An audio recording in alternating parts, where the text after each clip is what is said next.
بسم اللہ الرحمن الرحیم۔ محترم ناظرین السلام علیکم۔ آج کی ویڈیو میں ہم پیغمبر اسلام صلی اللہ علیہ وآلہ وسلم کی زندگی کے پہلے 2 سال کے واقعات بیان کریں گے، جس میں آپ کا عقیقہ اور اس کے بعد جناب حلیمہ سعدیہ کے سپرد کیے جانے کا واقعہ بھی شامل ہے۔ ایک یہودی عالم جو مکے میں آیا ہوا تھا، جب اسے پتہ چلا کہ حضرت عبد المطلب کے ہاں پوتے کی پیدائش ہوئی ہے تو وہ حضرت عبد المطلب کے پاس آیا اور بے چین ہو کر ان سے کہا کہ ایک مرتبہ میں اس بچے کی زیارت کرنا چاہتا ہوں۔ جناب عبد المطلب اس عالم کی بے چینی کو دیکھتے ہوئے پیغمبر اسلام کو ایک گہوارے میں لے کے آتے ہیں۔ یہودی عالم کی نگاہ اس بچے پر پڑی اور بے اختیار چیخ ماری کہ یہی وہ بچہ ہے جو اللہ کا آخری رسول ہے، اور اس کی وجہ سے بنی اسرائیل سے نبوت ختم ہو گئی۔ مکے والے جو پہلے ہی حضرت عبد المطلب سے جلے بیٹھے تھے، جب انہوں نے دیکھا کہ جو کاہن آ رہا ہے انہی کے گھر میں آ رہا ہے، جو راہب آ رہا ہے انہی کو بشارت دے کے جا رہا ہے، جو جادوگر آ رہا ہے وہ انہی کی تلاش میں آ رہا ہے، اور ہر آنے والا کوئی خوشخبری دے کے جاتا ہے، کوئی پیشین گوئی کر کے جا رہا ہے، لوگوں کا جناب عبد المطلب اور اس بچے سے حسد بڑھتا جا رہا ہے کہ یہ کیسا بچہ ہے۔ مکے کی سرزمین پر سینکڑوں بچے پیدا ہوئے، مگر اس طرح تو کسی کو اعزاز نہیں ملا۔ یہ ابتدا ہی سے پیدا ہونے والا حسد آگے جا کر مذہبی مخالفت میں بدلا۔ یہودی عالم بے اختیار پکار اٹھا کہ میں نے اس بچے کو پہچان لیا ہے، میں اسی کی تلاش میں مکے آیا تھا۔ جناب عبد المطلب جو دین ابراہیمی پر ہیں اور سارے رازوں سے واقف ہیں، انہوں نے جب یہ جملہ سنا تو فوراً پیغمبر اسلام کو واپس گھر میں لے گئے اور انہیں پوشیدہ کر دیا۔ 4 دن تک پیغمبر اسلام کو پوشیدہ رکھا گیا۔ البتہ چوتھا دن جب گزرا تو عرب کا ایک انتہائی پڑھا لکھا اور مشہور شخص جس کا نام سواد ابن قارب تھا، حضرت عبد المطلب کی خدمت میں حاضر ہوتا ہے اور کہتا ہے کہ مجھے پتہ چلا ہے کہ آپ کے خاندان میں ایک بچہ پیدا ہوا ہے، میں ایک دفعہ اس کی زیارت کرنا چاہتا ہوں۔ جناب عبد المطلب دیکھ چکے تھے کہ یہودی عالم کی خواہش پوری کرنے کی وجہ سے پورا مکہ یا کم از کم خاندان بنو ہاشم کے مخالفین اس خبر کو سن کر حسد کر رہے تھے۔ یہ سواد ابن قارب تو مکے میں زیادہ احترام کا مقام رکھتے ہیں، اگر انہوں نے بچے کے بارے میں کوئی بات کر دی یا پیشین گوئی کر دی تو اہل مکہ کا حسد اور بڑھ جائے گا۔ اس لیے جناب عبد المطلب نے انکار کر دیا کہ میں اپنے پوتے کو اس وقت مجمع عام میں نہیں لا سکتا۔ سواد ابن قارب بے چین ہو گئے اور کہا کہ پھر ایسا کریں کہ مجھے اس بچے تک پہنچا دیں۔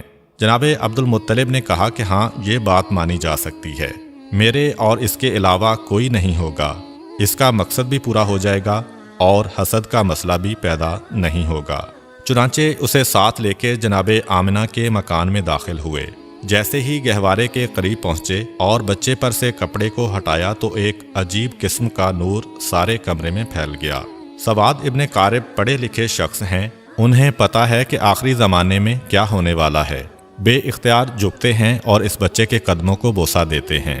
جناب عبد المطلب کو کہتے ہیں کہ آپ گواہ رہیے گا، میں اس بچے پر ابھی سے ایمان لے آیا ہوں۔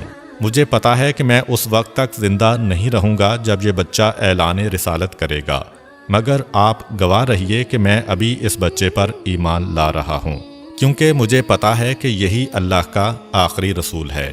چنانچہ بنو ہاشم کے علاوہ پیغمبر اسلام کی پیدائش کے بعد سب سے پہلے ایمان لانے والی شخصیت سواد ابن قارب کی ہے۔ یہ واقعہ حضور اکرم صلی اللہ علیہ وآلہ وسلم کی ولادت کے چوتھے دن کا ہے۔ 7ویں دن حضرت عبد المطلب اپنے پوتے کا عقیقہ کرتے ہیں اور سارے مکے والوں کو دعوت عقیقہ میں بلاتے ہیں۔ اس وقت کسی نے حضرت عبد المطلب سے سوال کیا کہ بچے کا نام کیا رکھا ہے۔ حضرت عبد المطلب اور حضرت آمنہ کو پہلے ہی پیغمبر خدا کے نام کی بشارت ہو چکی تھی، چنانچہ انہوں نے فرمایا کہ میں نے اس کا نام محمد رکھا ہے۔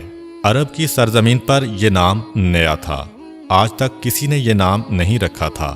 اس کے لفظی معنی ہے وہ شخص جس کی تعریف کی جائے۔ مکہ والے حضرت عبد المطلب سے کہتے ہیں کہ یہ آپ نے کیسا نام رکھا ہے جو تاریخ میں پہلے کسی نے نہیں رکھا۔ حضرت عبد المطلب کہتے ہیں کہ میری تمنا یہی ہے کہ ساری دنیا اس بچے کی تعریف کرے، اس لیے میں نے اس کا یہ نام رکھا ہے۔ یہودی، کاہن، جادوگر اور شیطانی نمائندے حضور اکرم کی پیدائش کی رات پیش آنے والے واقعات دیکھ چکے تھے۔ اس لیے وہ اس پیدا ہونے والے بچے کے دشمن ہو گئے تھے اور سوچ رہے تھے کہ اگر یہ بچہ بڑا ہو گیا اور اس نے اعلان نبوت کر دیا تو ہمارے لیے تباہی ہی تباہی ہے۔ ان حالات کے پیش نظر رب کریم کی مصلحت یہ تھی کہ پیغمبر اسلام کچھ عرصہ کے لیے مکہ کی سرزمین سے غیبت میں چلے جائیں تاکہ ان کے دشمن ان کی تلاش میں یہاں تک آئیں تو یہاں سے ناکام ہو کر واپس چلے جائیں۔ پیغمبر اسلام بڑی تیزی سے نشو و نما پا رہے ہیں۔ روایت یہ ہے کہ پیغمبر اسلام 2 مہینے میں بیٹھنے لگے تھے، 9 مہینے میں آپ دوڑنے لگے تھے، 15 ماہ کی عمر میں آپ تیر اندازی کرنے لگے تھے اور 30 ماہ یعنی 2.5 سال کی عمر میں پیغمبر اسلام نوجوانوں سے کشتی لڑتے تھے اور انہیں شکست دیا کرتے تھے۔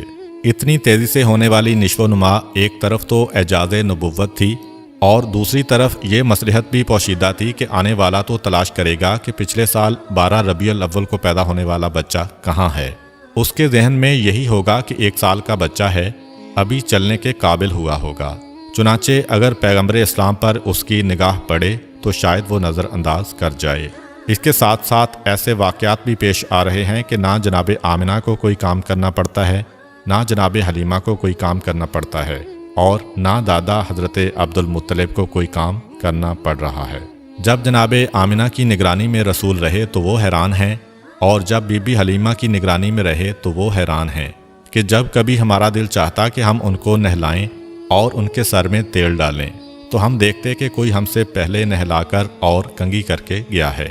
عام بچے سو کے اٹھتے ہیں تو ان کی آنکھوں میں میل وغیرہ ہوتا ہے اور جب یہ سو کر اٹھتے ہیں تو چہرہ بالکل تر و تازہ اور حشاش بشاش ہوتا ہے۔ جب کبھی ہم نے چاہا کہ ان کا لباس بدلیں، پتہ چلا کہ پہلے ہی ان کو کوئی نیا لباس پہنا کے چلا گیا ہے۔ حتیٰ کہ کھانے وغیرہ کے سلسلے میں بھی جس گھر میں گئے وہاں پر پیغمبر اسلام کی وجہ سے رزق پہنچا۔ گھر والوں کے کھانے سے پیغمبر اسلام نے کبھی حصہ نہیں لیا۔ تو اب جو بھی پرورش کرنے والے ہیں وہ حیران ہیں کہ ہمیں کوئی کام کرنا ہی نہیں پڑ رہا ہے۔ حتیٰ کہ جب بچپنے کی وہ عمر تھی کہ جب عام طور پر قدرتی ضروریات کی وجہ سے بچے کا لباس خراب ہو جاتا ہے، جناب آمنہ اور جناب حلیمہ کہتی ہیں وہ جو ضروری حاجتیں ہیں ان کے نشان بھی ہم نے کبھی رسول اسلام کے لباس پر نہیں دیکھے۔ غرض یہ کہ سارے کے سارے کام پروردگار عالم کی مصلحت سے طے پا رہے ہیں، مگر دشمنوں کا گروہ مسلسل حضور اکرم کی تلاش میں ہے۔ حضرت عبد المطلب جو دین ابراہیمی پر ہیں اور اپنے والد جناب ہاشم سے ان کو کچھ راز نبوت بھی ملے ہیں، ان میں یہ بھی تھا کہ اس بچے کے دشمن بہت زیادہ ہوں گے، تمہیں پوری کوشش کرنا ہے اس بچے کو بچانے کے سلسلے میں۔ اس مسئلے کی وجہ سے حضرت عبد المطلب پیغمبر اسلام کو مکے سے کسی اور جگہ منتقل کرنا چاہتے ہیں، خاص طور پر جب ان کو پتہ چلا کہ اکثر یہودیوں کے گروہ آتے ہیں اور مکے کے حالات کا جائزہ لے کر چلے جاتے ہیں۔ یہودی بار بار کیوں آ رہے تھے اس کے بارے میں آپ کو بتاتا چلوں۔ دراصل یہودی بہت عرصہ پہلے سے ہی پیغمبر اسلام کی ولادت کو روکنے کی فکر میں تھے۔ عبد مناف پہ حملہ ہوا، جناب ہاشم پہ حملہ ہوا، جناب عبد المطلب پہ حملہ ہوا، جناب عبداللہ پہ حملہ ہوا، مسلسل یہ حملے ہوئے۔ روایت میں ہے کہ جب جناب عبداللہ کی جوانی کا زمانہ آیا تھا تو یہودیوں کی ساری سازشوں کا مرکز یہ تھا کہ کسی طرح انہیں ختم کر دو تو ولادت رسول رک جائے گی۔